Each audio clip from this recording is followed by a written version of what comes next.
കുപ്രസിദ്ധ മോഷ്ടാവ് നെടുമൺകാവ് ഗോപിയെ ചടയമംഗലം പോലീസ് പിടികൂടി. നെടുമൺകാവ് ആയിക്കുന്നത്ത് വീട്ടിൽ 55 വയസ്സുള്ള നെടുമൺകാവ് ഗോപിയെയാണ് ചടയമംഗലം പോലീസ് പിടികൂടിയത്.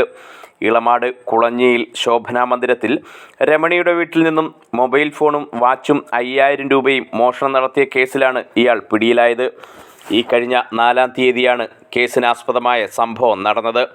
രാവിലെ 5 മണിയോടുകൂടി കുളഞ്ഞിയിൽ ഭാഗത്തു കൂടി പോയ ഗോപി വീടിൻ്റെ കതക് തുറന്നു കിടക്കുന്നത് കണ്ട് അകത്ത് കയറുകയും മേശയുടെ മുകളിലിരുന്ന 12,500 രൂപ വില വരുന്ന മൊബൈൽ ഫോണും 3000 രൂപ വിലയുള്ള വാച്ചും മേശയ്ക്കകത്ത് സൂക്ഷിച്ചിരുന്ന 5000 രൂപയും മോഷ്ടിച്ച് കടന്നു കളയുകയായിരുന്നു.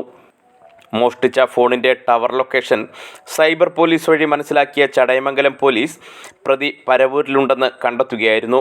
തുടർന്ന് പരവൂർ പോലീസിൻ്റെ സഹായത്തോടെ പ്രതിയെ പിടികൂടുകയും ചടയമംഗലം പോലീസ് സ്റ്റേഷനിലേക്ക് കൊണ്ടുവരികയും ചെയ്തു. ചോദ്യം ചെയ്യലിൽ മോഷണം നടത്തിയത് ഇയാളാണെന്ന് പോലീസിനോട് സമ്മതിച്ചു. മോഷണം നടത്തിയ മൊബൈൽ ഫോണും ഇയാളുടെ പക്കൽ നിന്നും പോലീസ് കണ്ടെടുത്തു. വാച്ച് ആയൂരിൽ ഒരാൾക്ക് വിറ്റുവെന്നും മോഷ്ടിച്ചെടുത്ത പണം ഭക്ഷണം കഴിച്ചും മദ്യപിച്ചും തീർന്നുപോയി എന്നുമാണ് പ്രതി പോലീസിനോട് പറഞ്ഞത്.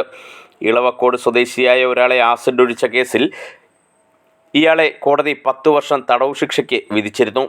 ചടയമംഗലം, കടയ്ക്കൽ, പൂയപ്പള്ളി, ചാത്തന്നൂർ, പാരിപ്പള്ളി, പള്ളിക്കൽ തുടങ്ങിയ സ്റ്റേഷനുകളിൽ ഇയാൾക്കെതിരെ നിരവധി മോഷണ കേസുകൾ നിലവിലുണ്ട്. ചടയമംഗലം SI മനോജിൻ്റെ നേതൃത്വത്തിലുള്ള പോലീസ് സംഘമാണ് പ്രതിയെ പരവൂരിൽ നിന്നും അറസ്റ്റ് ചെയ്തത്. മെഡിക്കൽ പരിശോധനകൾക്ക് ശേഷം കോടതിയിൽ ഹാജരാക്കിയ പ്രതിയെ റിമാൻഡ് ചെയ്തു. News bureau, Anchal.